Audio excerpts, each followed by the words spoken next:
Hallo und herzlich willkommen zu Anders Denken, Handeln, Sein, der ADHS-Online-Kongress für Frauen und Mütter.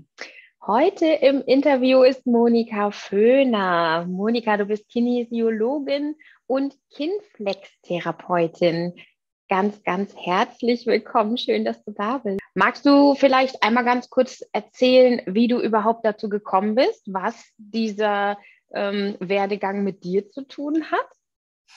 Ja, mh, als Kinesiologin und als Expertin für ADHS-Kinder hatte ich schon sehr, sehr viele Tools für meine Kunden. Das war allerdings eher das Pferd von hinten aufgesattelt.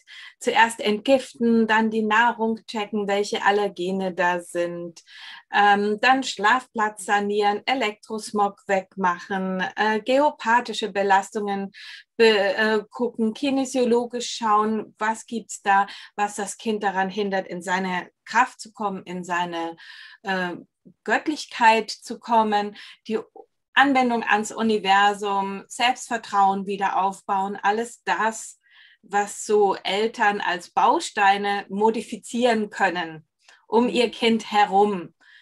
Da war mein Ansatz eher, komm, wir machen jetzt einfach alles im Außen, was das Kind stört, was das Kind so stört und so außer Rand und Band bringt und eliminieren das. Das wäre allerdings ein Programm gewesen von circa einem Jahr, sehr, sehr anstrengend, viele Termine beim Heilpraktiker, Nahrung anpassen ist was ganz Gemeines für Kinder, also wenn es dann darum geht, es darf kein Gluten mehr essen und das sind alles so wirklich anstrengende Sachen und wirklich einschneidend auch für die Familie. Und dann bin ich per Zufall, weil meine beiden Kinder auch ADHS diagnostiziert sind, also zumindest einer und den anderen wollte ich dann nicht mehr wissen,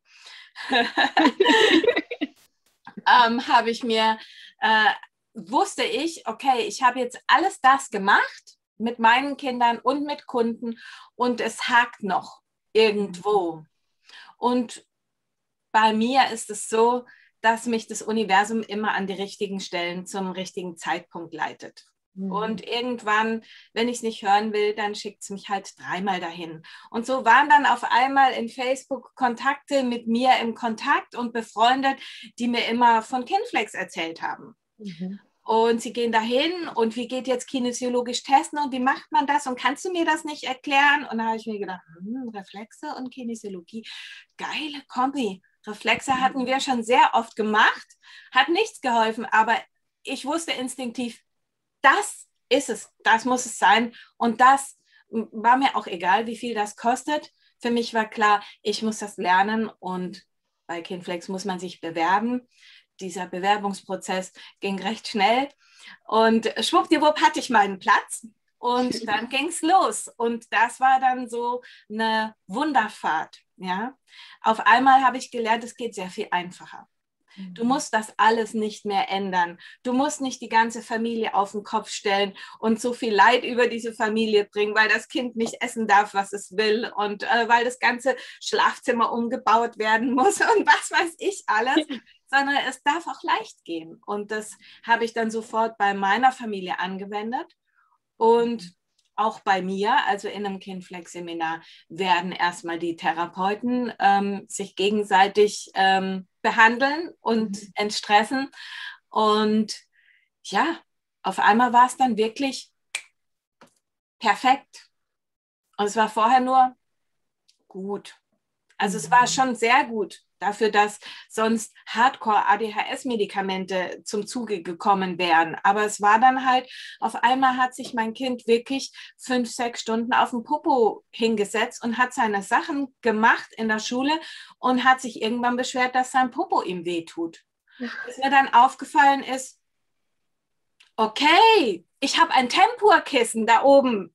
Vielleicht brauchst du ein Kissen unter deinem Popo, damit er dir nicht mehr so wehtut. Und oh mein Gott, du sitzt ja wirklich schon 5, 6 Stunden hier auf deinem, ja, habe ich noch nie gehabt, sowas. Ja?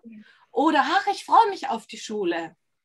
Oder ja, solche Dinge. Oder nicht mehr ständig wie eine Rakete hochgehen. Und das waren dann halt einfach Sachen, wo ich gesagt habe, wow, das klappt ja wirklich, ja, gigantisch. Was ich dabei auch entdeckt habe, war, wie viel Unrecht ich meinen Kindern getan habe. Als ich die Reflexe von meinen Kindern dann gegengecheckt habe, hatte ich ja auf einmal schwarz auf weiß, was es alles nicht konnte. Und ich habe immer gedacht, mein Kind will mich ärgern. Ja. Mein Kind ist dumm. Oder sonstiges Schlimmes, was einem halt eingeredet wird. Ja? Es hat vielleicht auch einfach gar keine Lust dazu. Aber ich habe dann nachher schwarz auf weiß gesehen, es konnte es gar nicht. Es konnte diese ganzen Sachen nicht. Und dann überlegt man sich halt, was habe ich jetzt die letzten 10 Jahre alles getan? Ja? Schade. Ja. Ich bin so bei dir, dieser Leidensdruck, der einfach in so vielen Müttern herrscht, wenn es um ihre Kinder geht, wenn von außen einfach immer gedrückt wird und du musst dies und dein Kind muss das und dein Kind ist böse, dein Kind ist böswillig, dein Kind kann es nicht, das will es nicht, du hast versagt. Als Mutter kriegt man oft zu hören, ja, du hast dein Kind nicht richtig erzogen. Und dann gibt man den Druck irgendwann ab an die Kinder und man weiß ganz genau, es ist falsch. Aber als Mutter brichst du auch irgendwann ein. Du kannst das nicht alles weghalten. Und dann ist halt für das Kind auch nirgendwo mehr ein guter Ort. Also in der Schule sowieso nicht, vor der Haustüre auch nicht und zu Hause auch nicht mehr. Und so sollten keine Kinder aufwachsen. Ja. Danke, danke, danke, dass du diese Emotionen, die einfach verdammt nochmal da sind, so teilst. Danke. Ja. Einmal tief durchatmen. Ich drücke dich einmal ganz, ganz lieb.